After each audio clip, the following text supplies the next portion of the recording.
Hello student, how are you? Very good morning. कैसे हो आप लोग?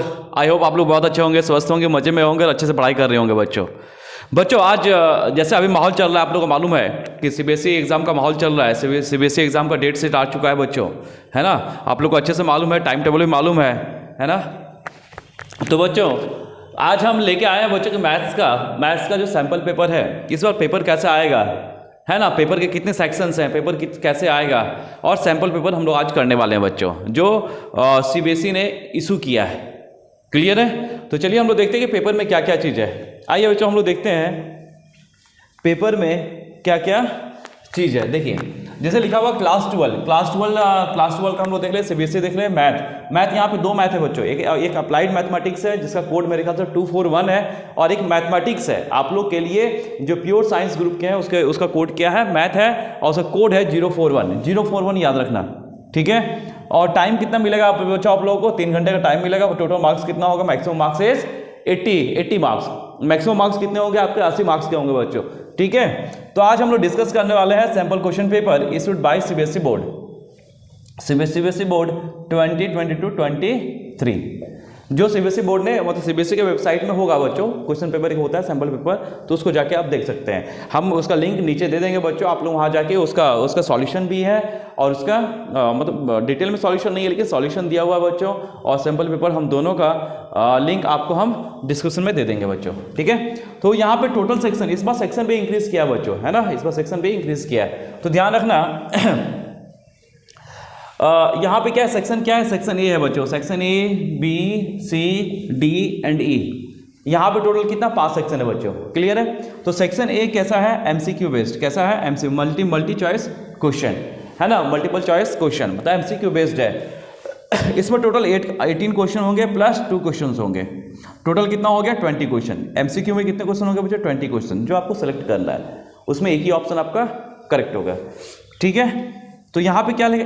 18 क्वेश्चन आपके होंगे प्लस 2 क्वेश्चन कैसे होंगे? असर्शन एंड रीजनिंग बेस्ड होंगे बच्चों। ठीक है ना? असर्शन एंड रीजनिंग बेस्ड होगा बच्चों, ठीक है? और इसके जो मार्क्स हैं, मतलब 20 क्वेश्चन हो गए, 20 क्वेश्चन के मार्क्स जो होंगे 1 मार्क्स ईच क्वेश्चन, है ना? हर एक क्वेश्चन का वेटेज कितना है बच्चों? 1 क्वेश्चन का है, 1 मार्क्स का है। सेक्शन बी बच्चों, सेक्शन बी कैसा है? वेरी शॉर्ट क्वेश्चन टाइप, ठीक है ना? Very short question type. तो इसमें कितने क्वेश्चंस आएंगे? 5 क्वेश्चंस आएंगे। इसमें कितने क्वेश्चंस आएंगे बच्चों? 5 क्वेश्चन। और जो इस क्वेश्चन का वेटेज होगा कितना होगा? 2 मार्क्स पर क्वेश्चन, मतलब हर एक क्वेश्चन का वेटेज कितना होगा? 2 मार्क्स का होगा। हर एक क्वेश्चन का वेटेज कितना होगा बच्चों? 2 मार्क्स का होगा, क्लियर है? अब सेक्शन सी में चलते हैं। ये कैसा है? शॉर्ट आंसर टाइप क्वेश्चन है ना? ये कैसा है? Short answer type question. इसमें कितने क्वेश्चन होंगे बच्चों? 6 क्वेश्चन होंगे, और हर एक क्वेश्चन का वेटेज कितना होगा? 3 मार्क्स पर क्वेश्चन है, 3 मार्क्स पर क्वेश्चन। हर एक क्वेश्चन का वेटेज कितना है? 3 मार्क्स का है। सेक्शन डी बच्चों देखो, सेक्शन डी कैसा? लॉन्ग आंसर टाइप है ना? इसमें टोटल कितने क्वेश्चन होंगे बच्चों? 4 क्वेश्चन होंगे, और हर एक क्वेश्चन का वेटेज कितना है? 5 मार्क्स का, है ना? 5 मार्क्स पर क्वेश्चन। नेक्स्ट जो सेक्शन ई है बच्चों, है ना? इस बार सेक्शन ई पे काफी ध्यान दिया गया है, ठीक है ना? तो सेक्शन ई कैसा बच्चों? देखो ये कैसा क्वेश्चन आएगा? सोर्स बेस्ड आएगा, या केस बेस्ड आएगा, या पैसेज बेस्ड आएगा, या integrated unit of assessment based question आएंगे बच्चों, क्लियर है? ये सेक्शन को इसमें ऐड किया गया है, ठीक है? और इसमें कितने क्वेश्चन होंगे? 3 क्वेश्चन होंगे बच्चों, और एक क्वेश्चन का वेटेज कितना होगा? 4 मार्क्स का होगा। 4 मार्क्स एवरी ईच क्वेश्चन का, है ना? 4 मार्क्स वेटेज होगा। ईच क्वेश्चन का वेटेज कितना? 4 मार्क्स का होगा बच्चों। तो इस बार क्वेश्चन का पेपर आपका ऐसा ही कुछ होगा बच्चों, है ना? इसमें टोटल सेक्शन 5 होंगे। इसमें किसी भी सेक्शन में कोई ऑप्शन नहीं है, मतलब कहने का मतलब कि नहीं सेक्शन ए करना है या बी करना है, ऐसा नहीं, मतलब 5 सेक्शन आपको करना है ना? All sections A B C D, है ना? आपको यहाँ पे अटेम्प्ट करना है।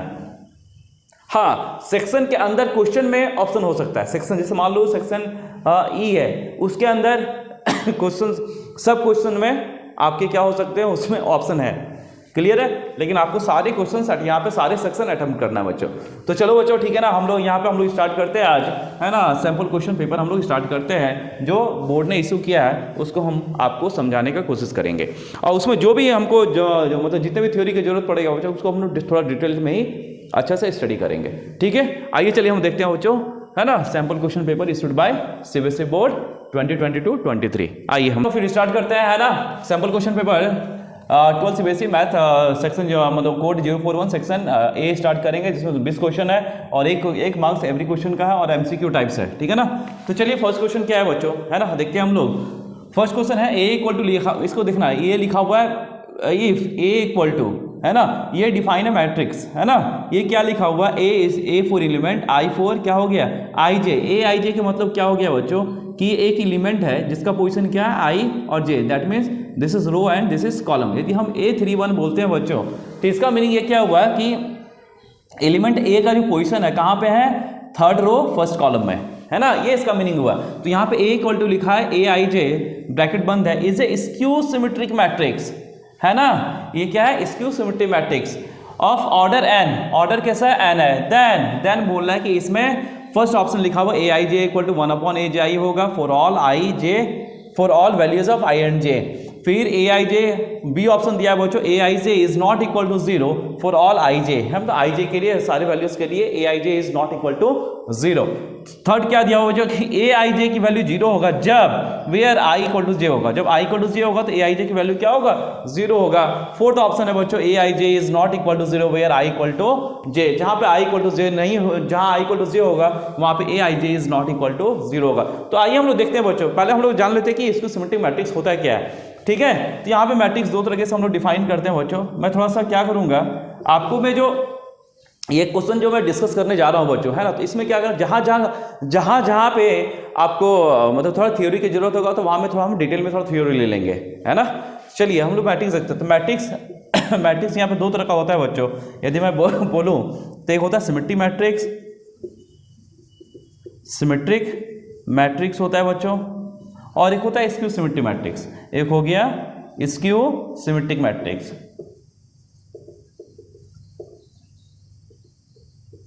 ठीक है बच्चों। तो यहाँ पे सिमेट्रिक मैट्रिक्स क्या होता है, देखो सिमेट्रिक मैट्रिक्स क्या होता है कि जहां पे, है ना, जहां पे ए ट्रांसपोज इक्वल टू ए हो जाए, जहां पे क्या हो जाए बच्चों ए ट्रांसपोज इक्वल टू ए। आप बोलेंगे सर ट्रांसपोज क्या होता है, ट्रांसपोज मालूम है आपको, ट्रांसपोज क्या होता है? तो ट्रांसपोज क्या होता है कि सारे रो को कॉलम में ले आओ, या सारे कॉलम को उठा के रोल में ले आओ, या आप ऐसे बोलो जैसे मान लो ये मैं एक मैट्रिक्स लिया A इक्वल टू 1 2 4 5 लिया बच्चों। यदि मैं बोलूँ कि बताओ इसका ए ट्रांसपोज बताओ, ए ट्रांसपोज को हम लोग ए डैश से भी दिखाते हैं या ए टी भी लिखते हैं बच्चों, क्लियर है। तो ये हो गया, तो जितना भी लेटा हुआ है सबको खड़ा कर दो, तो सबको खड़ा, ये लेटा हुआ है 1 2 लेटा हुआ तो 1 2 को खड़ा कर दो, 4 5 लेटा हुआ तो 4 5 को खड़ा कर दो, दिस इज ए ट्रांसपोज बच्चों, क्लियर है। तो ये क्या बोल रहा है कि सिमेट्रिक मैट्रिक्स क्या होगा, जहां पे ए ट्रांसपोज इक्वल टू क्या होगा, जो मैट्रिक्स दिया हुआ वही हो जाए, तो मेरा क्या होगा, वो मेरा सिमेट्रिक मैट्रिक्स होगा। या इसको हम ऐसे भी लिख सकते हैं बच्चों, ठीक है ना, हम लोग कैसे लिखेंगे, या इसको हम लोग ऐसे लिख सकते हैं, है ना, या क्या लिखा हुआ है देखो, मैं इसको थोड़ा सा अच्छे से कर दूं, यानी जो मैट्रिक्स ए है वो क्या हो जाए, ए ट्रांसपोज के इक्वल हो जाए, या ए ट्रांसपोज इक्वल टू ए हो गया। दैट मीन्स यदि मैं ए को मैट्रिक्स ए को लिखो ए आई जी, तो ये किसके इक्वल होना चाहिए, ए जे आई। मतलब ट्रांसपोज जब करेंगे तो क्या रो कहाँ चला जाएगा, कॉलम में, कॉलम कहाँ चला जाएगा बच्चों, रो में। That means A I J equal to क्या होना चाहिए, ए जे आई होना चाहिए। ये समझ में आ रहा है बच्चों, क्लियर है, ठीक है। तो इसको ए I J equal to A J आई होना चाहिए, ये आप ध्यान में रखेंगे, ठीक है। चलिए नेक्स्ट बच्चों, नेक्स्ट इसको सिमेट्रिक मैट्रिक्स क्या होता है, यहाँ पे क्या होता है बच्चों कि जो मेरा ए होता है या ए ट्रांसपोज होता है, या ए लिख लो, ये माइनस ए ट्रांसपोज के इक्वल होता है, किसके इक्वल होता है, माइनस ए ट्रांसपोज के इक्वल होता है। That means A I J equal to क्या हो जाएगा बच्चों, माइनस ए जे आई। यहाँ तो कोई दिक्कत, इसको उठा के इधर ले आओ, तो यहाँ पे क्या हो जाएगा बच्चों, इसको उठा के इधर ले आएंगे तो A I J plus A J I equal to 0। यहाँ तो कोई दिक्कत, ठीक है बच्चों, ठीक है। अब यहाँ पे देखना, अब हम लोग यहाँ पे चल रहे हैं बच्चों, ऑप्शन में चलेंगे। देखो कहीं ना कहीं पहले हम लोग सी और डी ऑप्शन देखते हैं बच्चों। यदि मैं ए आई जे मतलब दोनों को यदि मैं इक्वेट कर दूं, है ना, आई और जे को इक्वल कर दूं, तो यहाँ मेरा क्या होगा, यदि मैं आई और जे को इक्वल कर दूं बच्चों, तो यहाँ पे क्या होगा, ए है ना, आई लिख लेते हैं, कोई दिक्कत, प्लस ए आई लिख लेते हैं, आई के जे के जगह आई लिख देते हैं बच्चों, equal to 0। That means 2a I equal to 0, that means A I equal to 0। ये कब हुआ बच्चों, है ना, ए आई इक्वल टू 0, ये कब हुआ, जब आई इक्वल टू जे हुआ, जब i इक्वल टू जे हुआ। तो ऐसे भी आप लोग ध्यान रखना बच्चों, जो इसकी जो स्क्यू मैट्रिक्स है ना, उसमें क्या होगा, ये क्या हो गया, ए आई का मतलब क्या हुआ कि इसमें रो भी इक्वल है, कॉलम भी इक्वल है, दोनों एलिमेंट इक्वल होगा, 1 1 2 2 3 3 ऐसे ही होगा ना। दैट मीन्स वो डायगोनल एलिमेंट आ गया। क्या आ गया, डायगोनल एलिमेंट। तो ये ध्यान रखना, स्क्यू मैट्रिक्स में क्या होता है, A12 किसके इक्वल होगा बच्चों, है ना, माइनस टाइम्स A21, A13 किसके इक्वल होगा, माइनस A31 के इक्वल होगा, फिर A23 किसके होगा, माइनस A32 के इक्वल होगा, और बाकी जो डायगोनल एलिमेंट है बच्चों वो हमेशा जीरो होगा। इसको ध्यान रखना, ये स्क्यू सिमेट्री मैट्रिक्स में ये होता है। क्लियर है। तो यहाँ से मेरा ऑप्शन क्या हो गया बच्चों, दिस इज द ऑप्शन। ठीक है बच्चों। और यदि मैं सिमेट्री मैट्रिक्स का एग्जांपल देना चाहूँ तो जैसे मान लो ये दे दिया बच्चों आपको, जैसे इसमें ऐसा नहीं है कि जो मेरा डायगोनल एलिमेंट है वो जीरो होना चाहिए, इसमें कोई ऐसा कंडीशन नहीं है। ठीक है, जैसे मैं लिखूँ 2 3, है ना, तो यहाँ 3 के बदले क्या आएगा, 3 के बदले ओनली 3 नॉट -3, और यहाँ 5 लिख लो, कुछ भी लिख लो। ठीक है, तो यहाँ पे क्या हुआ, this is A12 equal to क्या है ये A21, ये इक्वल होना चाहिए, this is symmetric matrix. Clear है बच्चों। इसमें बच्चों एक चीज़ और भी बताना चाहता हूँ बच्चों, किसी भी मैट्रिक्स को, है ना, कोई मैट्रिक्स हो, है ना, उसको सिमेट्रिक मैट्रिक्स और इसको सिमेट्रिक मैट्रिक्स में हम लोग कैसे एक्सप्रेस कर सकते हैं। जैसे देखिए कोई मैट्रिक्स ए दिया हुआ, तो क्या हम लिख सकते हैं बच्चों, this is A plus A transpose upon 2 plus A minus A transpose upon 2, लिख सकते हैं इसे, है ना। A transpose by 2, A transpose minus A transpose cut जाएगा बच्चों, ये कट जाएगा, फिर A/2 प्लस A/2 आ जाएगा, दिस इज 1, मतलब दैट मीन्स A आएगा। तो इसे हम लोग बोलते हैं बच्चों, है ना, this is symmetric matrix, this is symmetric matrix. और इसे क्या बोलते हैं बच्चों, this is skew symmetric matrix. तो ये चीज ध्यान रखना बच्चों, कभी यदि क्वेश्चन ऐसा आ जाए कि express this matrix is in the form of symmetric matrix and skew symmetric matrix, तो हम लोग क्या लिखेंगे, सिमेट्रिक मैट्रिक्स को सीधा क्या लिखेंगे बच्चों, ये लिख जाएंगे, सिमेट्रिक मैट्रिक्स क्या हो गया, A plus A transpose by 2, ये सिमेट्रिक मैट्रिक्स को डिफाइन करेगा, और स्क्यू सिमेट्रिक मैट्रिक्स क्या हो जाएगा, A minus A transpose by 2, ये स्क्यू सिमेट्रिक मैट्रिक्स हो जाएगा बच्चों। तो ये चीज़ को आप क्लियर करना है। ठीक है, चलिए हम इसमें एक एक्स्ट्रा इन्फॉर्मेशन दे दिया बच्चों, क्योंकि देखो जहाँ पे कुछ क्वेश्चन मुझे ऐसा लगेगा तो वहाँ पे मैं एक्स्ट्रा इन्फॉर्मेशन देते हुए चलूंगा बच्चों, तो आप लोग बिल्कुल चिंता ना करें। ठीक है, चलिए, और आज हम केवल बच्चों सेक्शन A को ही हम लोग पूरा अच्छे से करेंगे, फिर नेक्स्ट लेक्चर में हम लोग सेक्शन B चलेंगे, C चलेंगे, D चलेंगे, E चलेंगे, मतलब हम लोग थोड़ा मतलब ज़्यादा टाइम हम लोग नहीं लेंगे एक वीडियो में। क्लियर है, ताकि आप लोग भी कंफर्टेबल हो उस चीज़ को देखने में। चलिए बच्चों, ठीक है, हम लोग नेक्स्ट क्वेश्चन करते हैं, है ना। क्वेश्चन नंबर 2 देखिए, ई क्या लिखा, if A is a square matrix of order 3, मतलब एक मैट्रिक्स दिया हुआ A जिसका ऑर्डर क्या है 3, मतलब 3 मतलब 3/3, मतलब 3 रो है और 3 कॉलम्स है। ठीक है ना, देन और साथ में लिखा हुआ है कि मैग्नीट्यूड ऑफ A डैश मतलब A ट्रांसपोज लिखा है, वो A ट्रांसपोज कितना, -3। देन बोला है कि A इंटू A ट्रांसपोज का जो डिटरमिनेंट होगा या मैग्नीट्यूड होगा वो बताना है मुझे। ठीक है ना, ये एक्चुअली मैग्नीट्यूड ऑफ मैट्रिक्स है, या determinant of matrix A transpose दिया हुआ -3, देन बोला determinant of A into A transpose का डिटरमिनेंट कितना होगा। तो ये क्या है बच्चों, सिंपल एक प्रॉपर्टी पे है। ठीक है ना, सिंपल एक प्रॉपर्टी पे, determinant of A B equal to क्या होगा, determinant of A into determinant of B, एक सिंपल प्रॉपर्टी है। ठीक है, तो ये कितना हो गया बच्चों, दिस इज, है ना, डिटरमिनेंट ऑफ A और ये डिटरमिनेंट ऑफ A ट्रांसपोज। एक चीज़ और ध्यान रखना बच्चों, इसमें एक प्रॉपर्टी और यूज है कि determinant of transpose matrix equal to determinant of this matrix itself, है ना, यानी determinant of A transpose equal to determinant of A, ये भी होता है। यहाँ पे 2 प्रॉपर्टी यूज है बच्चों, इसको ध्यान रखना बस। ठीक है, तो यहाँ पे A ट्रांसपोज कितना दिया हुआ, -3, तो A ट्रांसपोज किसके इक्वल होगा, A के इक्वल होगा, तो ये भी -3 हो गया into -3, your answer is 9, this is the answer. Clear बच्चों, चलिए हम नेक्स्ट चलते हैं। नेक्स्ट क्या लिखा होता है, area of the triangle which vertices A B and C is given by, यहाँ पे लिखा हुआ कि एरिया ऑफ ट्राइंगल बताना है जिसका वर्टाइसेस गिवन है। तो यहाँ पे मैं कुछ और भी इंफॉर्मेशन आपको दूंगा बच्चों, ठीक है ना, देखिए जैसे, है ना, फर्स्ट क्लियर हो गया, चलिए उसको मिटा दें हम।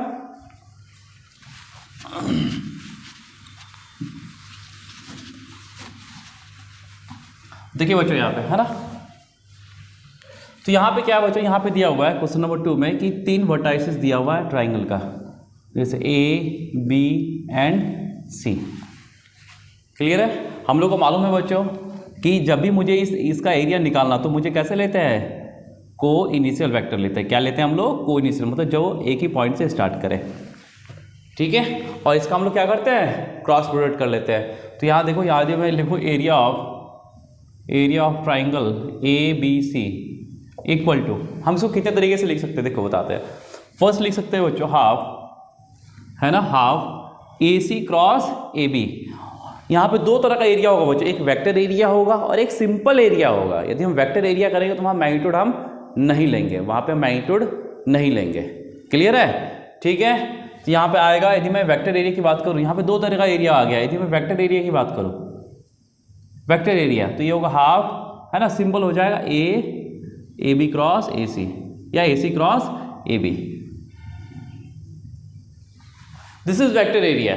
और केवल एरिया की बात करूँ बच्चों, केवल एरिया की बात करूँ, area of triangle A B C, ये हो जाएगा हाफ, है ना, determinant of A B cross A C. कोई दिक्कत, ठीक है ना। साथ में ये और भी लिख सकते हैं बच्चों, दिस इज हाफ, ये भी लिख सकते हैं। देखो जैसे मान लो हम यहाँ पे ए सी को टर्मिनल दो वेक्टर ले लें, एक बी सी और एक बी ए, बी सी बी ए, ये भी लिख सकते हैं आप लोग, half B C B A cross B C, B A cross B C. या हम लोग ये भी लिख सकते हैं बच्चों हाफ, अब इसे यही सी से ले लिया, हम इसको कोटर्मिनल वेक्टर मान लें सी ए और सी बी, तो half C A cross C B.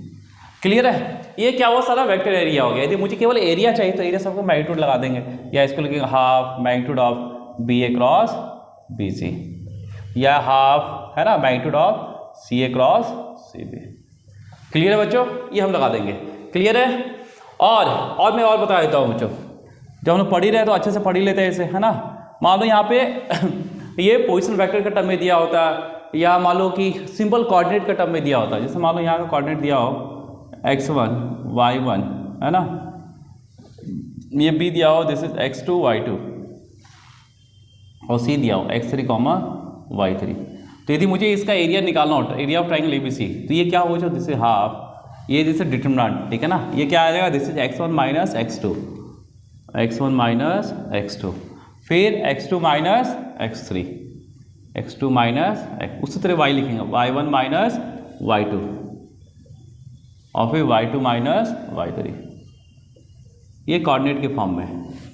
ठीक है, एक अलग से इन्फॉर्मेशन आपको दे दी, इसको ध्यान रखना, वेरी यूजफुल। ठीक है, चलो मेरे पास दो क्वेश्चन हो गया बच्चों, ये भी हो गया। यार ये क्या हो जाएगा, this is half A B cross A C, A और ए कॉमन है, बी एंड सी, और ऐसा कुछ है नहीं, दिस इज हाफ। वैसे हम देखेंगे क्या हाफ जहाँ आएगा वही दिस इज द आंसर। ठीक है ना, क्लियर है। चलिए हम लोग नेक्स्ट चलते हैं बच्चों, क्वेश्चन नंबर 4 में क्या लिखा है, द वैल्यू ऑफ के for which the function F of x, ये फंक्शन डिफाइंड है ना। और डिफाइंड कैसे है, एफ ऑफ एक्स क्या है, एक पहला फंक्शन ये है जब x is not equal to 0 और इक्वल टू k है जब x इक्वल टू 0। अब ये क्या लिखा हुआ बच्चों, दिस फंक्शन इज कंटिन्यूअस, कहाँ लिखा हुआ है, x इक्वल टू 0। यदि ये पॉइंट नहीं भी दिया होता तो मुझे मालूम होता, हम लोग कंटिन्यूटी एंड डिसकंटिन्यूटी कहाँ चेक करते बच्चों, जहाँ फंक्शन अपना नेचर चेंज करे, जहाँ फंक्शन क्या करे, अपना नेचर चेंज करे। तो मुझे यही डर लग रहा है कि 0 पे क्या दे रहा है, 0 k दे रहा है, और नॉट इक्वल टू 0 पे क्या दे रहा है, ये दे रहा है। यानी किस पॉइंट पे चेंज कर रहा है फंक्शन अपने नेचर को, 0 पे। तो लोग कंटिन्यूटी कहाँ चेक करेंगे, 0 पे ही चेक करते, यदि मालूम नहीं दिया होता तो आप बताना k की वैल्यू बताओ। ये ऑलरेडी कंटिन्यूस दिया हुआ है, ठीक है ना। ये क्या दिया बच्चों, this function is already continuous function. तो देखो बच्चों, हम लोग को मालूम है कि 4 कंटिन्यूस फंक्शन के लिए, है ना, कंटिन्यूस फंक्शन के लिए मालूम है बच्चों, हम लोगों को क्या मालूम है ना, कि देखो लिमिट, मान लो कि कंटिन्यूटी हम कहाँ चेक करना है, 0 पे। तो यहाँ लिमिट x टेंड्स टू 0 होगा बच्चों, this is F of X equal to क्या होगा बच्चों, वैल्यू ऑफ फंक्शन।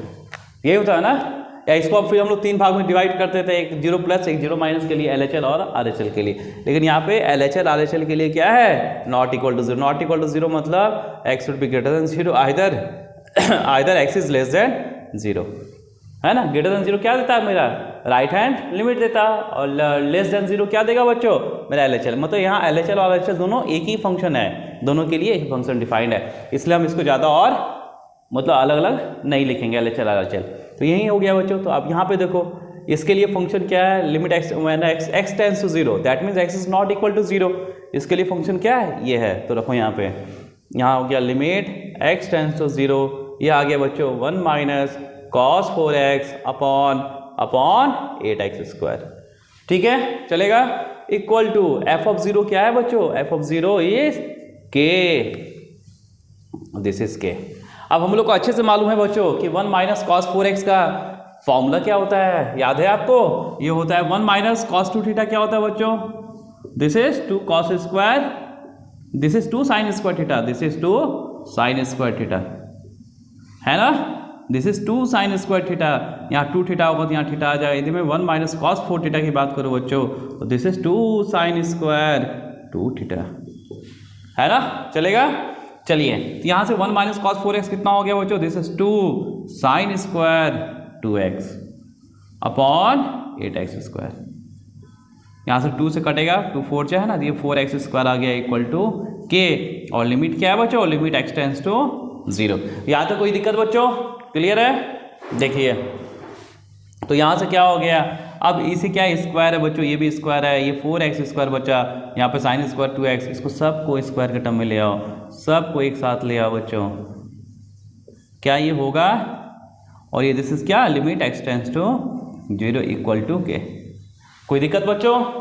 अब देखो लिमिट को हम अंदर ला सकते हैं बच्चों, इस लिमिट को हम लोग कहाँ ला सकते हैं, अंदर, लिमिट x टेंड्स टू 0। अब हम लोग को मालूम है कि limit x tends to 0 sine theta upon theta क्या हो, जब 0 अपॉन 0 हो तो दिस इज 1, इसकी वैल्यू क्या हो गया 1, तो k की वैल्यू क्या हो गया 1 square equal to k, that means k equal to 1। k की वैल्यू क्या हो गया बच्चों 1 हो गया, क्लियर है, कोई दिक्कत। चलिए सी इज योर ऑप्शन, ठीक है। चलिए हम लोग नेक्स्ट क्वेश्चन चलते हैं बच्चों। आइए बच्चों हम लोग नेक्स्ट क्वेश्चन देखते हैं, है ना। यहाँ पे क्या लिखा हुआ, if F dash X equal to क्या दिया, x plus 1 upon X, then F of X is क्या होगा। तो बच्चों देखो इसको ना हम लोग क्या कर सकते हैं, देखो हम लोग को मालूम है कि साइन एक्स का डेरिवेटिव कॉस एक्स होता है, तो कॉस एक्स का इंटीग्रेशन क्या होगा बच्चों, साइन एक्स प्लस एक कॉन्स्टेंट ऐड हो जाएगा, बस यही ना, यस और नो। यदि हम लोग को मालूम है कि साइन एक्स का डेरिवेटिव कौन है, कॉस एक्स है, तो कॉस एक्स का इंटीग्रेशन कौन होगा, इंटीग्रेशन ऑफ कॉस एक्स क्या होगा, sine X plus some constant K, यही आएगा ना। तो यहाँ पे देखना बच्चों, इसका मतलब क्या हुआ कि देखो एफ डैश एक्स का डेरिवेटिव क्या है, ये है। तो कहीं ना कहीं जो ऑप्शन में एफ ऑफ एक्स है ना, ये हम भी ये चेक कर सकते हैं बच्चों कि एफ ऑफ एक्स ये दिया होता है, किसका डेरिवेटिव यहाँ पे क्या हो, एक्स प्लस 1 अपॉन एक्स हो। तो यहाँ पे सीधा डिफरेंशिएट कर सकते हैं, देखो इसका डेरिवेटिव 2x, इसका डेरिवेटिव 1 अपॉन एक्स प्लस के, तो ये 2x प्लस 1 अपॉन एक्स है, ये तो नहीं होगा, क्लियर है। इसको देख लो, एक्स स्क्वायर बाई 2 का डेरिवेटिव क्या, 2x बाई 2, 2x बाई 2, तो 2 कटा x आया, प्लस लॉग x का डेरिवेटिव 1 अपॉन एक्स, ये answer, this is the answer. और c का कांस्टेंट का क्या होगा 0, ठीक है। इसका देख लो, ये 1/2 आ गया, ये 1 अपॉन एक्स नहीं है वैसे, ये 1/2 माइनस 1 अपॉन एक्स, ये भी नहीं है, यानी your option is this, clear है बच्चों, है ना। ऑप्शन से भी देख सकते हैं, मान लो ऑप्शन से नहीं देखता तो हम लोग क्या करते हैं, इसका दूसरा मेथड क्या है, किसको इंटीग्रेट करते हैं बोथ साइड, है ना। ये क्या है, this is x plus 1 upon X, इसको इंटीग्रेशन कर लो। तो एफ डैश एक्स का इंटीग्रेशन क्या होता है, F of X equal to X का integration X square by 2 plus 1 upon X का integration log X plus some constant K, तो दिस इज द आंसर। दोनों तरीके से कर सकते हो आप, क्लियर है। या तो क्या करो, इसे सीधा ऑप्शन में डिफरेंशिएट देख लो कि ये एफ ऑफ एक्स का ऑप्शन है ना, तो इसमें एफ डैश एक्स कौन देगा, ये देख लिया। नहीं तो क्या करेंगे, सीधा इसको हम इंटीग्रेट कर लेंगे, है ना, ऑप्शन ये भी निकल गया, क्लियर है। नेक्स्ट क्या है बच्चों, देखो लिखा है if m and n respectively are the orders and the degree, यानी m किसको डिनोट कर रहा है, m ऑर्डर को डिनोट कर रहा है बच्चों, ठीक है ना।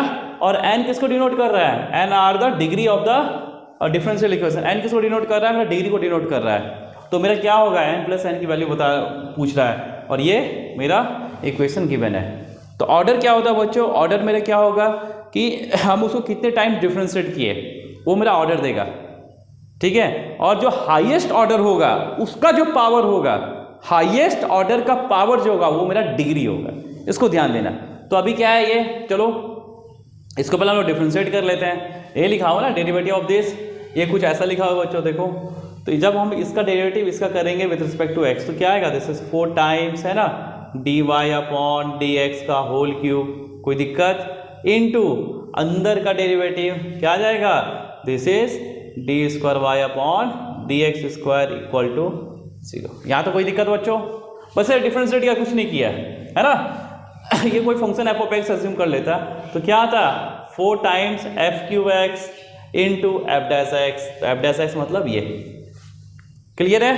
तो यहाँ पे आप देखो ऑर्डर कितना, हाईएस्ट ऑर्डर कितना है 2। यहाँ पे m कितना हो गया बच्चों, m/2। n कितना है, n = 1, क्योंकि इसका पावर कितना है 1 ही है ना। मुझे ये नहीं देखना है, मुझे ये नहीं देखना है, मुझे क्या देखना, हाईएस्ट ऑर्डर का पावर देखना है। तो इसका पावर 1 है, तो m+2 = 3। That is the answer. ठीक है, वेरी इजी है ना बच्चों। चलिए हम लोग नेक्स्ट चलते हैं। क्वेश्चन नंबर 7 देखो क्या लिखा है, the solution set of the inequality 3x + 5y is less then 4 is. क्या होगा? तो चलिए हम लोग करते हैं बच्चों, ये क्या होगा देख लेते हैं क्या लिखा हुआ है। पहले solution set of the inequality, चलिए हम इसको ड्रॉ करने की कोशिश करते हैं बच्चों। ठीक है, आइए देखते हैं ये कितना है। This is 3x + 5y। इसको हम पहले = 4 के हिसाब से इसको हम लोग ड्रॉ करेंगे बच्चों। देखो जब यहाँ पे x 0 होगा तो y कितना होगा बच्चों, y = 4/5। एक कोऑर्डिनेट मिल गया। फिर जब y 0 होगा बच्चों तो x कितना होगा, x = 4/3। 2 कोऑर्डिनेट मिल गया है ना। तो चले एक क्या है, y एक्सिस पे क्या मिल गया 4/5, यहाँ 4/5, और x एक्सिस पे क्या मिल गया 4/3। ये मान लो 4/3 है, 2 कोऑर्डिनेट मिल गया, हो गया। अभी क्या लिखा है, लेस देन 4। लेस देन 4 का मतलब वो 4 है। जब भी लेस हो, लेस देन 0 हो, तो that means towards the origin. ये किधर जाएगा बच्चों, लेस के लिए टुवर्ड्स द ओरिजिन। ये ओरिजिन की तरह शिफ्ट का मतलब इसका जो एरिया होगा बच्चों, ये एरिया आ जाएगा पूरा।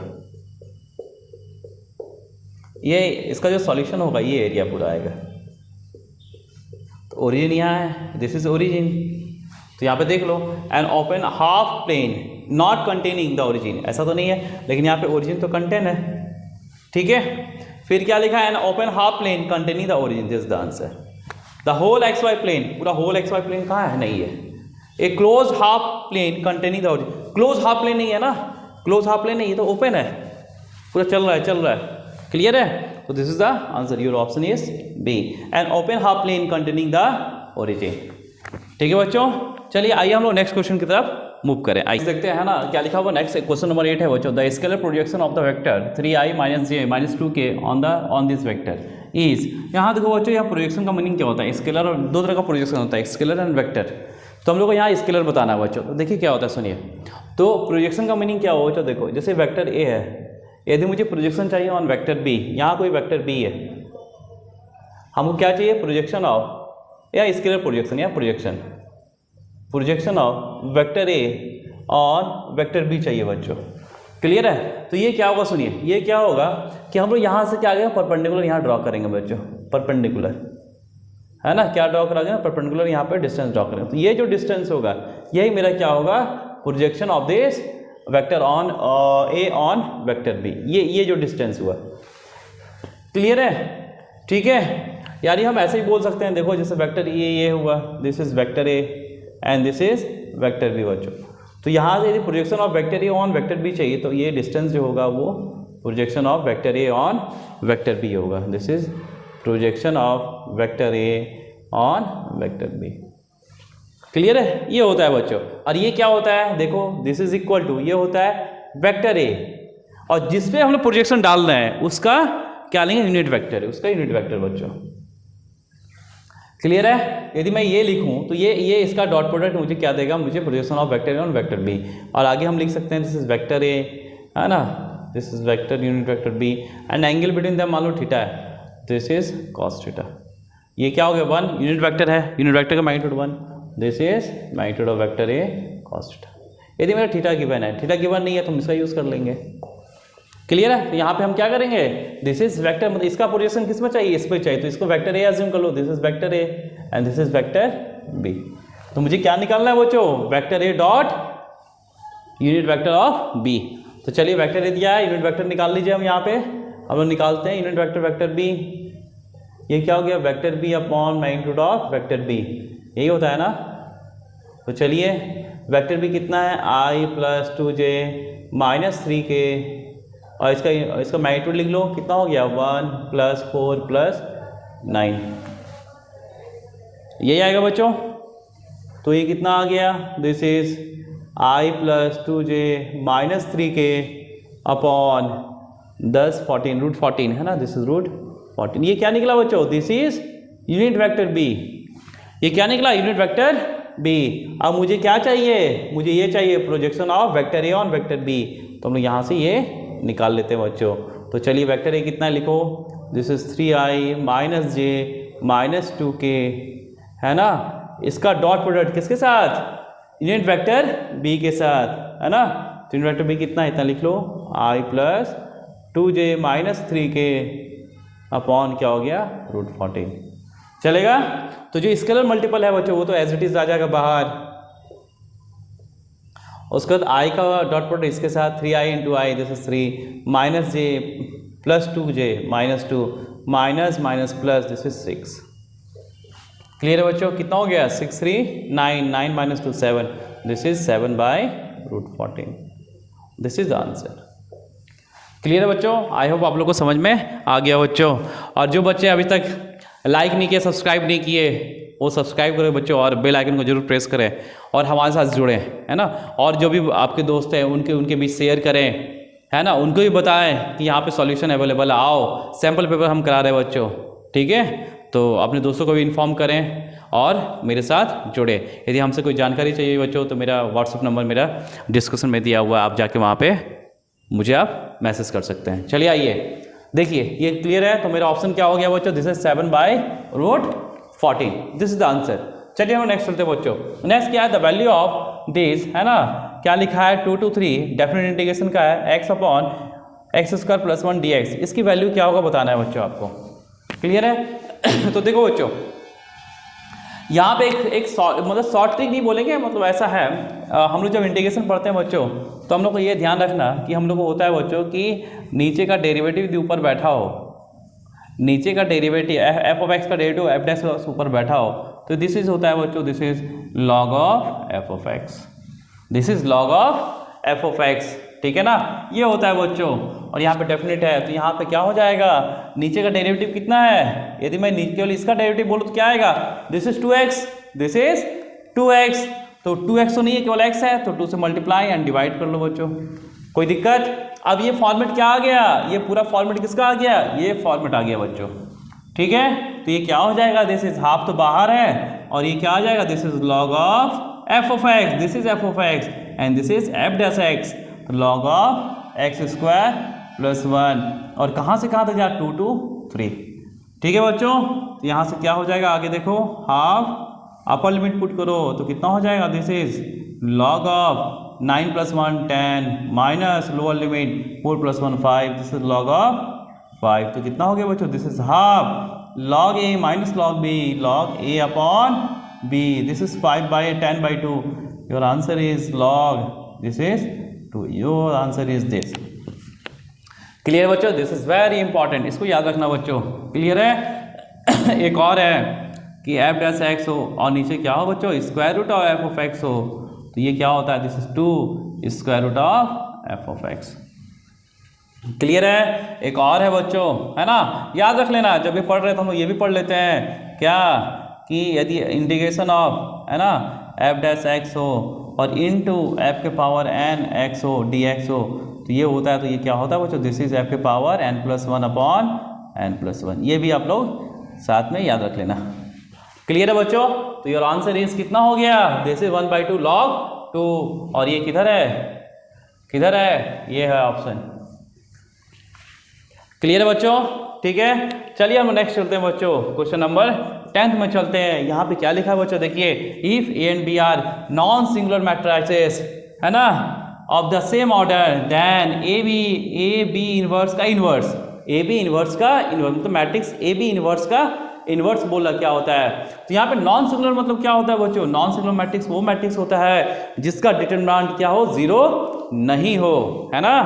तो ये क्या हो गया? नॉन सिंगुलर मतलब क्या हुआ? जिसका डिटरमिनेंट क्या हो? 0 नहीं हो। यदि इफ ए इक्वल टू 0, तो ये क्या हो गया? This is singular matrix, this is singular matrix. और ये क्या है बच्चों? This is non singular matrix. Clear बच्चों? तो बोला ये क्या होगा? तो ये प्रॉपर्टी है बच्चों। ये प्रॉपर्टी क्या है मैं आपको बता देता हूँ। देखिए, ये प्रॉपर्टी है बच्चों, देखो ये क्या है बच्चों, एक प्रॉपर्टी है। वो प्रॉपर्टी क्या है बच्चों, देखो है ना, क्या है, यदि ए बी इनवर्स लिखे बच्चों, दिस इज क्या होता है, B inverse into A inverse, B inverse into A inverse. यहाँ पे दो प्रॉपर्टी यूज हो रहा है बच्चों। ए इनवर्स का इनवर्स क्या होता है बच्चों, this is A, this is ए। तो मुझे यहाँ से चलते हैं, यहाँ पे क्या है बच्चों, दिस इज ए इनवर्स का क्या लिखा है, इनवर्स। ठीक है, तो क्या आएगा, पहले तो आएगा बी इनवर्स का इनवर्स आ जाएगा बच्चों, फिर ए इनवर्स का, तो बी इनवर्स का inverse B and this is A inverse, this is the answer. ठीक है, आप लोग देख लो बच्चों यहाँ पे ऑप्शन कौन सा है, this is the option. Clear है बच्चों, आई होप आप लोग को समझ में आ रहा है बच्चों। चलिए हम लोग नेक्स्ट क्वेश्चन की तरफ चलते हैं बच्चों, क्वेश्चन नंबर 11 की तरफ चलते हैं। यहाँ पे क्या लिखा हुआ देखो, the corner point of the shaded unbounded feasible, कैसा है, the corner point of the shaded unbounded, कैसा है, अनबाउंडेड, कोई बाउंडेड रीजन यहाँ पे नहीं है बच्चों। रीजन ऑन द LPP है ना, लीनियर प्रोग्रामिंग प्रोग्रामेबल है ना, आर 0,4, 0.6, 1.6 एंड 3,0। यहाँ पे कॉर्नर पॉइंट दिया हुआ है, कौन कौन सा है, एक ये दिया हुआ है बच्चों, एक ये कॉर्नर पॉइंट है, दूसरा ये कॉर्नर पॉइंट। ठीक है ना, यहाँ कोई बाउंडेड रीजन नहीं है।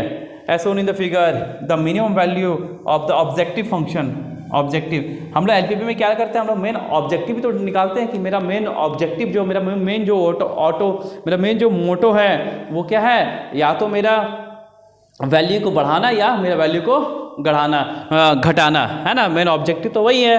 तो चलिए ये क्या बोल रहा है कि किस पॉइंट पे मेरा मिनिमम वैल्यू देगा। फर्स्ट ऑप्शन क्या है, ओनली एट इतना, only eight 3,0, this and this only at every point of the line segment joining the point 0,6, 1.6 and 3,0 है ना।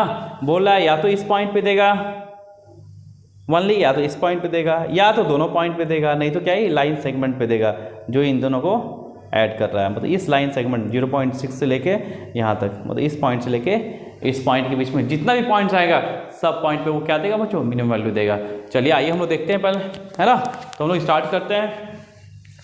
मेरा मेन ऑब्जेक्टिव क्या है बच्चों, माई मेन ऑब्जेक्टिव इज, मेरा मेन ऑब्जेक्टिव क्या है, जेड कितना है, this is 4x plus 6y। यहाँ पे चलो फर्स्ट ऑप्शन देखते हैं, 0.6 रखो, 4 इंटू 0.6 प्लस 6 इंटू 1.6, ये कितना आया, this is 2.4 plus this is 9.6, 9 2 11, this is 12 है ना। ये कितना निकला बच्चों, 12 निकला। ठीक है, अभी तो हमको मालूम नहीं है कि कहाँ पे मिनिमम दे रहा है। हम लोग 3,0 पे देखो, तो 3,0 पे देखेंगे तो क्या आएगा, ये 4 से 12 है ना, 6 इंटू 0 0, तो ये भी कितना आया, यहाँ पे भी जेड कितना है, 12 है, दोनों जगह सेम ही आया बच्चों। ठीक है, इतना है इतना दोनों पे है ना, ये हो सकता है, मतलब यहाँ पे दोनों पे 12 ही दे रहा है ना। ये तो ये भी नहीं होगा, सिंगल पॉइंट तो नहीं होगा, या तो ये होगा, नहीं तो क्या, at every point of the line joining the segment this and this. सुनो बच्चों, यहाँ ध्यान देना, देखो यहाँ पे 2 पॉइंट पे मेरा मिनिमम आ रहा है, इस पॉइंट पे और इस पॉइंट पे। तो ये चीज़ ध्यान रखना बच्चों। तो ये इन दोनों पॉइंट को यदि हम ऐड कर, मतलब इन दोनों पॉइंट को यदि हम मिलाएंगे, जो मेरा लाइन सेगमेंट बनेगा, तो यहाँ पे जितने भी पॉइंट्स हैं, यहाँ पे जितने भी पॉइंट्स हैं है ना, वहाँ पे क्या देगा, ये मिनिमम ही देगा। और वो मिनिमम कितना देगा, 12 ही देगा। वो मिनिमम कितना देगा, 12 देगा। इस चीज़ को ध्यान रखना बच्चों। क्लियर है कि यहाँ पे 2 पॉइंट पे मेरा मिनिमम है, ये और ये पॉइंट पे मिनिमम है, दोनों कितना है, 12 ही है। तो ये चीज़ ध्यान रखना कि जब दोनों पॉइंट को हम मिलाएंगे, यहाँ पे एक लाइन सेगमेंट क्रिएट होगा, तो इस लाइन सेगमेंट पे पढ़ने वाले जितने भी पॉइंट्स हैं, उस पॉइंट पे है ना मेरा क्या देगा, मेरा जो ऑब्जेक्टिव है वो हमेशा मिनिमम देगा। वो मिनिमम क्या होगा, 12। वो मिनिमम क्या होगा, 12 होगा। ठीक है, क्लियर है। Then your answer is option D. चलिए बच्चों नेक्स्ट क्वेश्चन की तरफ चलते हैं, है ना। टोटल कितना, आज हम लोग केवल सेक्शन ए क्लियर करेंगे बच्चों। आज हम लोग क्या करेंगे, केवल सेक्शन ए क्लियर करेंगे। ठीक है, और हम लोग सेक्शन बी नेक्स्ट लेक्चर में करेंगे बच्चों। ठीक है, चलिए आइए। नंबर 12 है ना बच्चों, यहाँ क्या लिखा है, ये डिटरमिनेंट लिखा है बच्चों। If determinant of 2 4 5 1 equal to determinant of 2x 4 6x, है ना। इसे कभी भी भूल मत करना बच्चों, इसे कभी भी तुम लोग भूल मत करना कि ये मैट्रिक्स को समझना। ये मैट्रिक्स नहीं है, ये क्या डिटरमिनेंट है, मतलब value, this value is equal to this value. यदि मैट्रिक्स होता तो क्या लिखते हैं, दिस, मतलब रिस्पेक्टिव एलिमेंट के इक्वल होता है। यदि मैट्रिक्स होता तो, ये मैट्रिक्स नहीं है, ये क्या है, डिटरमिनेंट है, मतलब वैल्यू दिया हुआ है कि this value is equal to this value, then the possible value of x is. चलिए हम वैल्यू निकाल लेते हैं बच्चों यहीं से। ये क्या हो जाएगा, 2 1 2 -20, तो 2 -20 इज -18, यहाँ लिख लें, दिस इज -18 इक्वल टू, ये कितना हो गया, दिस इज 2x² -24। कोई डाउट यहाँ तक। तो यहाँ से 24 उधर जाएगा तो बच्चों तो क्या आया 2x² इक्वल टू 6, तो x² कितना आया, दिस इज 3, तो यहाँ से x कितना आ गया बच्चों, दिस इज प्लस माइनस √3, यानी x की कितनी वैल्यू होगा, 2 वैल्यू, वो क्या होगा +3 भी होगा, प्लस √3 भी होगा एंड माइनस √3 भी होगा। Your answer is option D. चले बच्चों क्लियर है। Next, if A is A square matrix of order 3, ए क्या है स्क्वायर मैट्रिक्स है, ऑर्डर कितना है 3 है बच्चों, एंड साथ में लिखा determinant of A equal to 5, then adjoint of A, then determinant of adjoint of A. तो ये फॉर्मूला होता है बच्चों, इसको ध्यान रखना आप लोग, है ना, very important. Adjoint of determinant of adjoint of A होता है डिटरमिनेंट ऑफ ए, इसका पावर n-1, इसका पावर क्या होगा बच्चों, दिस इज n-1, इसको ध्यान रखना बच्चों, क्लियर है। उसी तरीके से यदि हम ये लिखे बच्चों एडजॉइंट ऑफ, फिर एडजॉइंट ऑफ ए और इसका डिटरमिनेंट लिखा तो ये होता है डिटरमिनेंट ऑफ ए का पावर, दिस इज n-1 का होल स्क्वायर, क्लियर है। और 3 बार आएगा तो यहाँ क्यूब हो जाएगा, ठीक है ना। तो मुझे अभी ये याद रखना है बच्चों, ठीक है। तो डिटरमिनेंट ऑफ ए कितना दिया है 5, और n क्या है, n इज ऑर्डर, यहाँ ऑर्डर कितना हो जो 3, तो ये कितना हो गया यहाँ पे इसके अकॉर्डिंग हो गया adjoint of A equal to ये डिटरमिनेंट ऑफ ए का पावर 3 - 1 2, ये 2 आ गया बच्चों, और डिटरमिनेंट ऑफ ए क्या है 5 का square, this is 25। Your answer is 25, your answer is 25, this is the answer, ठीक है। नेक्स्ट बच्चों, नेक्स्ट क्या है, given 2 independent event A and B such that P of A कितना 0.3 दिया है and P of B, probability of B कितना 0.6, then P A dash intersection B dash, ये निकालना है बच्चों। यहाँ इवेंट कैसा दिया है बच्चों, 2 इंडिपेंडेंट इवेंट्स है, कैसा इवेंट है 2 इंडिपेंडेंट इवेंट है, मतलब एक इवेंट दूसरे इवेंट पे डिपेंड नहीं है, क्लियर है। हम लोग को मालूम है बच्चों कि प्रोबेबिलिटी ऑफ एक event when B event happen, ये क्या है probability of A when B is already happened, this is equal to होता है बच्चों P of A intersection B upon P of B, है ना। तो यहाँ से पी इंटरसेक्शन बी कितना आएगा बच्चों, P A intersection B equal to क्या आता है, this is P of A, है ना, बी, और this is P of B. अब यहाँ पे if 2 A and B are independent, if A and B are independent event, तो क्या होगा, है ना, ये क्या ए मतलब बी पे डिपेंड नहीं है, that means P of A when B is already happen equal to this is P of A. ये जो इंडिपेंडेंट इवेंट होगा तो ये होता है बच्चों, क्लियर है। तो यहाँ से क्या आ गया देखो, P of A intersection B equal to this is P A into P B. तो यहाँ से भी मुझे क्या निकालना है बच्चों, हम लोग को निकालना है, ये निकालना है ए डैश इंटरसेक्शन बी डैश। तो यहाँ से यदि मैं लिख सकता हूँ तो क्या आएगा बच्चों, P of A dash intersection B dash equal to this is P of A dash dot P of B dash, clear है। यहाँ तो कोई दिक्कत बच्चों। अब यहाँ पे देखो पी ऑफ ए गिवन है, तो यहाँ से पी ऑफ ए डैश कितना हो जाएगा बच्चों, this is 1 - 0.3, that means this is 0.7। यहाँ से पी बी डैश कितना होगा बच्चों, this is 1 - 0.6, that means this is 0.4। तो बस यहाँ वैल्यू पुट करो, आंसर निकालो, 0.7 into 0.4, this is equal to 0.28, this is the answer, clear है बच्चों। चलिए तो मेरा ऑप्शन क्या हो गया, this is 0.28, this is the option.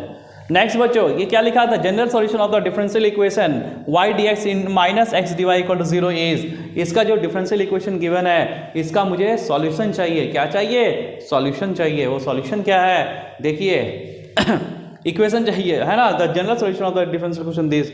देखो बच्चों इसको कैसे अरेंज करेंगे, देखिए यहाँ पे मैं बताता हूँ आपको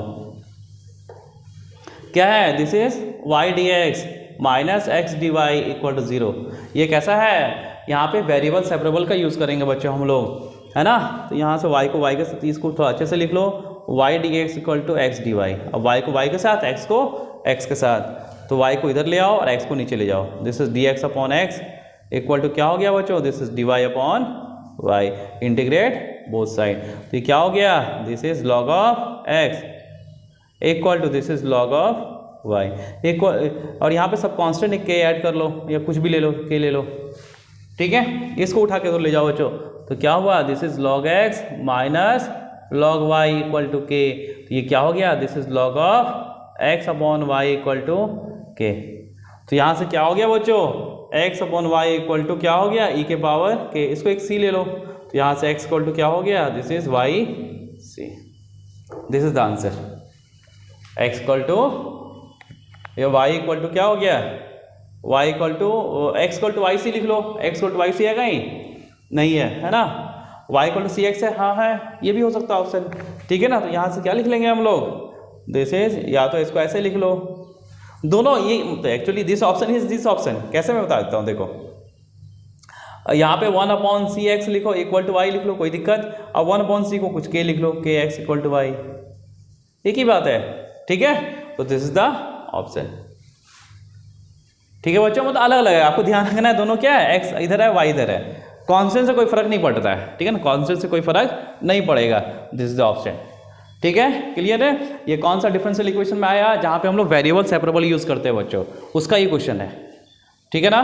चलिए हम नेक्स्ट क्वेश्चन चलते हैं बच्चों, क्या लिखा है, if y equal to sine inverse x then इसकी वैल्यूज, यहाँ पे ध्यान रखना बच्चों, यहाँ y2 का मीनिंग होता है, यहाँ y2 का मीनिंग है बच्चों y डबल डैश, है ना, यानी d square Y upon d s square meaning है, और y1 का मीनिंग है, सिंगल y1 का मीनिंग है बच्चों, ठीक है, जो y1 लिखा हुआ है यहाँ पे y1, इसका मतलब y डैश है, that means d y upon D x, कोई दिक्कत बच्चों, ठीक है ना।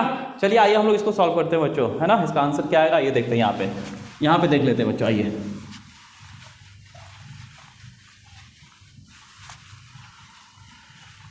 हम लोग यहाँ पे सॉल्व करते हैं बच्चों, ठीक है ना। तो लिखा हुआ है y equal to sine inverse x दिया हुआ है, देन मुझे इसकी वैल्यू चाहिए, है ना। तो चलिए हम लोग यहाँ से स्टार्ट करते हैं, y इक्वल टू क्या दिया बच्चों, दिस इज साइन स्क्वायर और साइन इनवर्स x, तो मालूम है कि y1 कितना होगा, y1 मतलब डेरिवेटिव ऑफ y, y1 मतलब derivative of y, this is 1 upon square root of 1 minus x square, ये होता है, मालूम है हम लोगों को, क्लियर है, ठीक है ना। फिर इसको एक बार और डिफरेंशिएट करते हैं बच्चों, और ये क्या लिखा हुआ है, यदि मैं इसको लिखूं तो ये लिखा हुआ है this is 1 minus x square का पावर माइनस हाफ, ये लिखा है ना, ठीक है। चलिए इसको एक बार और डिफरेंशिएट करते हैं, तो कितना आएगा, this is minus 1/2 1 minus x square का power and n minus 1 into अंदर का derivative this is minus 2x, कोई दिक्कत बच्चों यहाँ तक, क्लियर है। तो ये क्या लिखा हुआ है, ये -2 से -2 कट गया बच्चों, बचा कितना ऊपर में x, और नीचे क्या बचेगा, दिस से बचा 1 माइनस एक्स स्क्वायर का पावर, दिस इज 3/2, यहाँ तो कोई दिक्कत, ठीक है। इसको थोड़ा सा अरेंज करना है बच्चों, बस y डबल डैश या y2 लिखो, बोथ आर इक्वल, इसको थोड़ा अरेंज करना है बच्चों, दिस इज x अपॉन, ये लिखा है 1 माइनस एक्स स्क्वायर और square root of 1 minus x square, कोई दिक्कत यहाँ तक, है ना। ये दोनों को पावर यदि देखें, इसका पावर 1, इसका पावर कितना 1/2, दोनों को ऐड करेंगे तो क्या आएगा बच्चों, दिस इज 3/2 आएगा, क्लियर है। अब यहाँ पे देखो, क्या हम इसे 1 अपॉन ये लिख, क्या ये जो लिखा हुआ बच्चों, ये क्या लिखा हुआ है, दिस इज y1 लिखा है, y डैश ही तो लिखा है ये, तो क्या हम इसके यहाँ y डैश लिख सकते हैं, और ये को इसको उठा के इसके साथ ले आते हैं बच्चों, this is y1 minus x square into y2 equal to, ये एक्स का एज इट इज रहने दो, और ये क्या लिखा है बच्चों, this is y1, this is the answer, कोई दिक्कत बच्चों यहाँ तक, है ना, वेरी सिंपल क्वेश्चन, है ना। चलिए तो इसका आंसर क्या आ गया बच्चों, इसका आंसर आ गया y1, this is the answer, ठीक है बच्चों। चलिए हम लोग नेक्स्ट क्वेश्चन की तरफ चलते हैं, आइए देखिए, आइए बच्चों हम लोग नेक्स्ट क्वेश्चन की तरफ चलते हैं, है ना। यहाँ पे क्या लिखा है, if two vectors a and b are such that magnitude of vector 2 magnitude of vector 3 and a dot b कितना दिया 4 दिया है बच्चों, ठीक है ना। देन क्या बोला है कि magnitude of a minus 2b equal to क्या होगा। देखो बच्चों ये वेरी इंपॉर्टेंट है, इसका बहुत यूज़ होता है जेई मेंस में भी, मतलब यदि मैं जेई की बात करूँ, IIT जेई की बात करूँ तो वहाँ भी बहुत सारी यूज़ होता है बच्चों।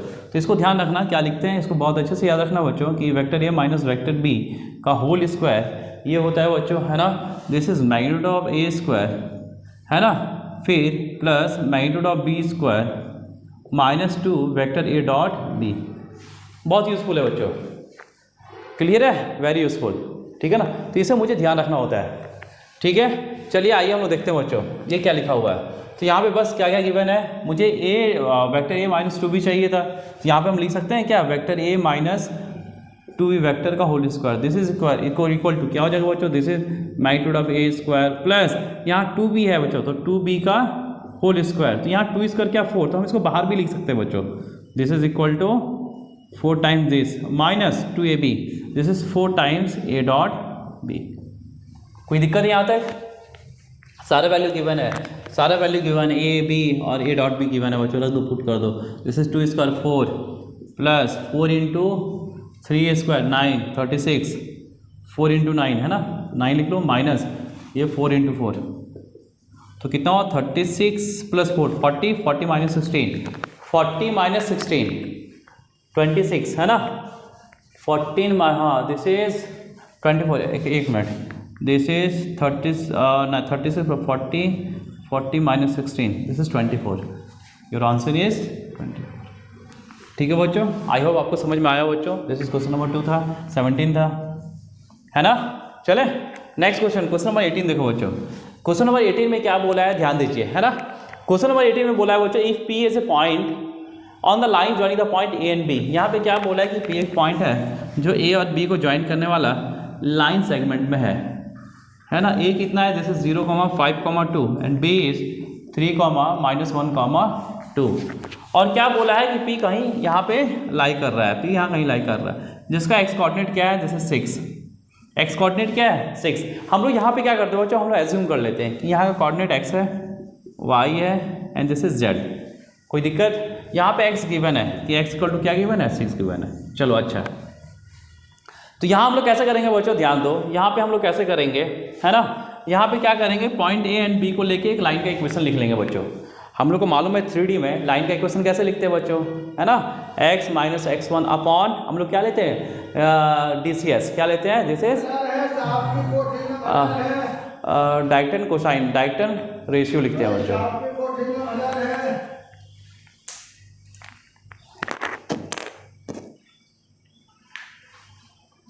एक मिनट बाबा रुकिए।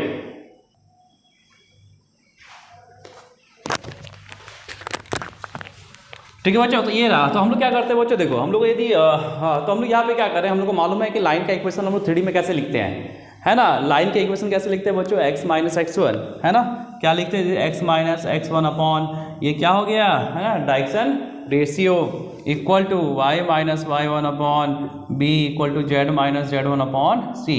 और यहाँ पे डायरेक्शन रेशियो यहाँ पे क्या यदि लिखेंगे बच्चों तो क्या आएगा, यदि मुझे x1 y1 इधर x1 y1 और z1 एज्यूम करते हैं, दिस इज x2 y2 और z2 लेते हैं बच्चों, तो यहाँ पे क्या आएगा, this is x2 minus x1 लिखो, है ना, या यहाँ पे this is y2 minus y1 और ये क्या आएगा बच्चों, this is z2 minus z1। कोई दिक्कत है बच्चों, है ना। तो हम यहाँ पे क्या करेंगे, बेसिकली हम लोग AB को, लाइन AB का इक्वेशन लिखेंगे, वहाँ पे पॉइंट P को हम लोग क्या करेंगे, सेटिस्फाई करेंगे। सेटिस्फाई कैसे करेंगे बच्चों, इसको हम लोग एज्यूम कर लेंगे, दिस इज K, ये रेशियो को हम लोग K एज्यूम कर लेंगे, तो यहाँ से x निकल गया, y निकल गया और z निकल गया, और यहाँ से x दिया हुआ है 6, तो वहाँ से क्या निकल जाएगा मेरा, वहाँ से K निकल जाएगा बच्चों, K निकल गया, फिर सारा पॉइंट निकल गया मेरा। देखिए आइए हम लोग करते हैं, तो चलिए पहले लाइन AB का इक्वेशन लिखें, तो यहाँ से x माइनस x1 क्या है 0 upon x2 minus x1 3 minus 0 is 3 equal to y minus y1 जैसे y minus 5 upon y2 minus 1 minus 5 this is minus 6 equal to z minus z1 this is z minus z1 कितना है 2 upon z2 2 minus 2 this is 0। कोई दिक्कत बच्चों यहाँ तक, है ना, ये मेरा आ गया 0। अब इसको हम लोग क्या एज्यूम कर लेते हैं, this is equal to K, this is equal to K। कोई दिक्कत यहाँ तक, है ना, this is equal to K। तो चलिए हम लोग यहाँ से हम लोग लिखते हैं बच्चों, कितना आ गया, एक मिनट बच्चों, एक मिनट, जस्ट मिनट।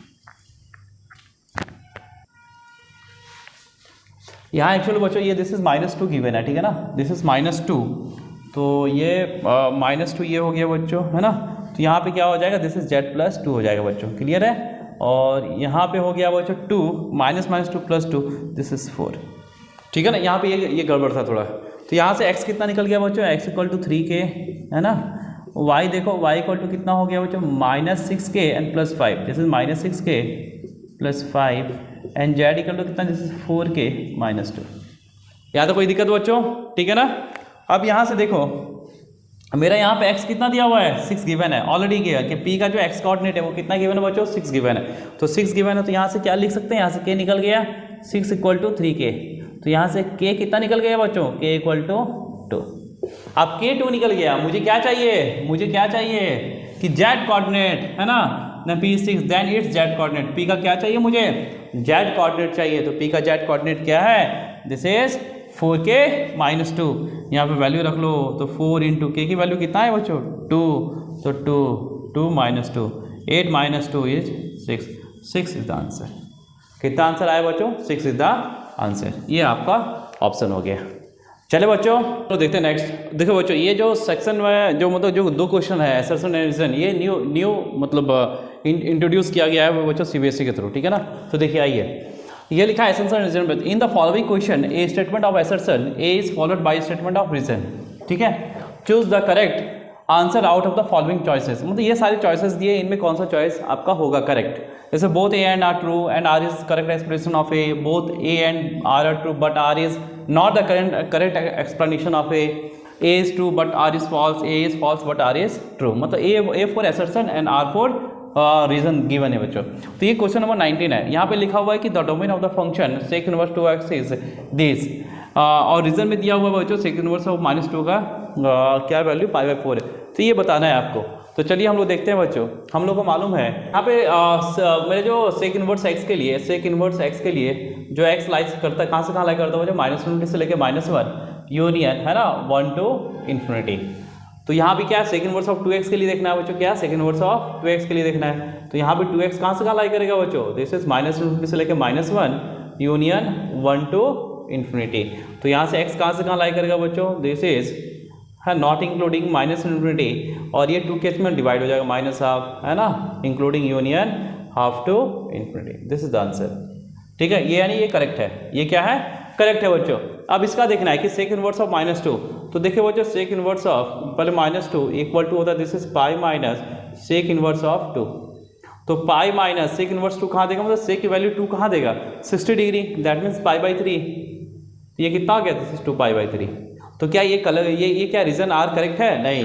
तो यहाँ पे क्या होगा, a is true but r is not false, मतलब 19 के लिए ऑप्शन क्या होगा बच्चों, यहाँ के लिए ऑप्शन सी होगा बच्चों। 19 के लिए ऑप्शन क्या होगा, सी होगा। अब चलिए हम लोग 20 की तरफ चलते हैं बच्चों। तो 20 में क्या लिखा है, the acute angle between the line this, है ना, एक लाइन दिया हुआ है एंड एक्स एक्सिस इज π/4।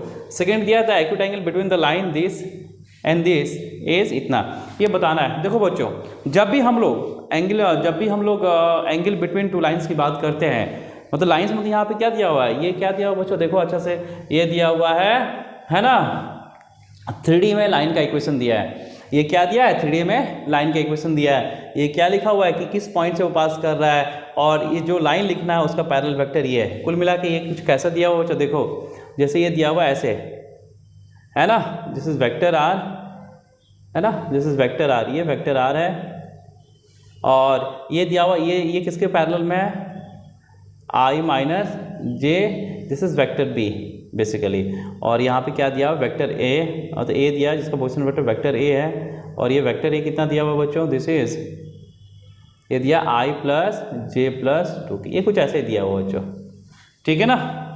और यहाँ पे कोई पॉइंट ले लो वेक्टर आर, यहाँ पॉइंट पी ले लो जिसका पोजीशन वेक्टर क्या है, वेक्टर आर है। तो मुझे इस लाइन का इक्वेशन चाहिए, इस लाइन का इक्वेशन चाहिए जो पॉइंट ए से पास करे, जिसका पोजीशन वेक्टर ए है, और ये लाइन का पैरेलल कौन है, वेक्टर बी दिया हुआ है। तो इसका इक्वेशन ये गिवन है। अब क्या बोल रहा है कि ये जो लाइन है बच्चों, ये जो लाइन है एक्स एक्सिस से कितना एंगल बना, π/4, दैट मीन्स, है ना, दैट मीन्स इसका जो पैरेलल वेक्टर है, इसका जो पैरेलल वेक्टर है वो एक्स एक्सिस के साथ कितना एंगल बनाएगा वो बताना है, ठीक है। ये एंगल बताना है आपको, थीटा, ठीक है। तो चलिए यहाँ से, है ना, तो एक्स एक्सिस का मतलब क्या हुआ, दिस इज आई, वेक्टर आई, है ना। यदि हम एक्स एक्सिस का कोऑर्डिनेट लिखे हैं तो ये क्या लिखा हुआ, दिस इज वेक्टर आई, और ये वेक्टर बी कितना है बच्चों, दिस इज, है ना, I - j। तो यहाँ से cos थीटा कितना होगा, दिस इज cos थीटा, तो दिस इंटू दिस, है ना, cos थीटा क्या होता है, a.b, है ना, ऐसे ही लिखते हैं ना, a.b upon magnitude of a और मैग्नीट्यूड ऑफ b। तो यहाँ पे a कितना, I का डॉट प्रोडक्ट इसके साथ कितना 1 आएगा बच्चों, इसका मैग्नीट्यूड 1 और इसका मैग्नीट्यूड √2, तो कितना आ गया बच्चों, दिस इज 1/√2। अब तो थीटा कितना होगा, थीटा इक्वल टू π/4। तो ये फर्स्ट तो करेक्ट है बच्चों, है ना, फर्स्ट क्या है, करेक्ट है। अब मुझे सेकेंड देखना है। तो यहाँ भी कुछ ऐसा ही दिया हुआ बच्चों, देखो यहाँ पे 2 लाइन गिवन है आपका, वेक्टर आर दिया हुआ है, एक लाइन ये गिवन है, दूसरा लाइन आर वेक्टर ये दिया हुआ है। तो ये लाइन का पैरेलल वेक्टर ये है और इस लाइन का पैरेलल वेक्टर ये है बच्चों। देखो बच्चों तभी ध्यान देना, angle between 2 lines is equal to angle between their parallel vectors. Clear है? Angle between 2 lines is equal to angle between their parallel vector. तो यहाँ से क्या हो बच्चों, ये जो लाइन है इसका पैरेलल वेक्टर b1 है, वेक्टर b1 ये कितना दिया हुआ है, this is a1 b1 and this is c1, और ये b2, मतलब b2 हम इसको एज ए पैरेलल वेक्टर ले लिया बच्चों, है ना। इसको कैपिटल से लिख लो आप b1, इसको कैपिटल वेक्टर से ले b2। इसका पैरेलल वेक्टर क्या है बच्चों, इसका a2 b2 c2, a2 b2 and c2। तो angle between their lines is equal to angle between their parallel vectors. तो क्या हो गया, दोनों के बीच का एंगल हम लोग मान लेते हैं बच्चों, है ना। दोनों के बीच का एंगल हम लोग मान लो, कुछ ये कहीं पे जाके मिल रहे होंगे तो इसके बीच का एंगल थीटा ले लो बच्चों। तो यहाँ से कॉस थीटा कितना हो गया, कॉस थीटा, है ना। तो यहाँ से कॉस थीटा कितना हो जाएगा बच्चों, दिस इज क्या, vector b1 dot b2 upon magnitude of vector b1 and magnitude of vector b2। जब हम करेंगे बच्चों, ठीक है ना, तो करो, कितना आ गया, b1 dot b2 a1 a2 magnitude of, एक एक्यूट चाहिए तो क्या होगा, यहाँ पे मॉड लगाना होगा बच्चों, ठीक है ना, plus b1 b2 plus c1 c2 आएगा ना, a1 a2 b1 b2 c1 c2 upon magnitude of क्या होगा, है ना, इसका मैग्नीट्यूड कितना आएगा, a1 square plus b1 square plus c1 square. इसका मैग्नीट्यूड कितना होगा बच्चों, this is a2 square plus b2 square plus c2 square, है ना, पूरे का मॉड आ जाएगा। यानी क्या हुआ, ये भी करेक्ट है, ये भी क्या है बच्चों, दिस इज ऑल्सो करेक्ट। ठीक है, तो यहाँ पे क्या हो गया, both A and R are true and R is the correct explanation of A. इसका मतलब इसका ऑप्शन क्या हो गया बच्चों, दिस इज ए। तो चलो बच्चों, है ना, यहाँ पे हम लोग का डिस्कशन, मतलब पार्ट ए का डिस्कशन खत्म हो गया बच्चों। ठीक है ना, अपन लोग पार्ट बी और पार्ट सी हम लोग साथ में ही कर लेंगे बच्चों। तो नेक्स्ट लेक्चर हम लोग पार्ट ए, पार्ट बी और पार्ट सी लेके आएंगे। और जो बच्चा अभी तक सब्सक्राइब नहीं किया वो सब्सक्राइब कर लो बच्चों, क्योंकि इसमें बहुत कुछ होने वाला है अभी, है ना। सारे सैम्पल पेपर हम लोग इसमें सॉल्व करेंगे विथ एक्सप्लेनेशन। ठीक है बच्चों, आई होप, चलिए आप लोग अच्छे से रहे, चलिए बाय, टेक केयर, जय हिंद बच्चों, बाय।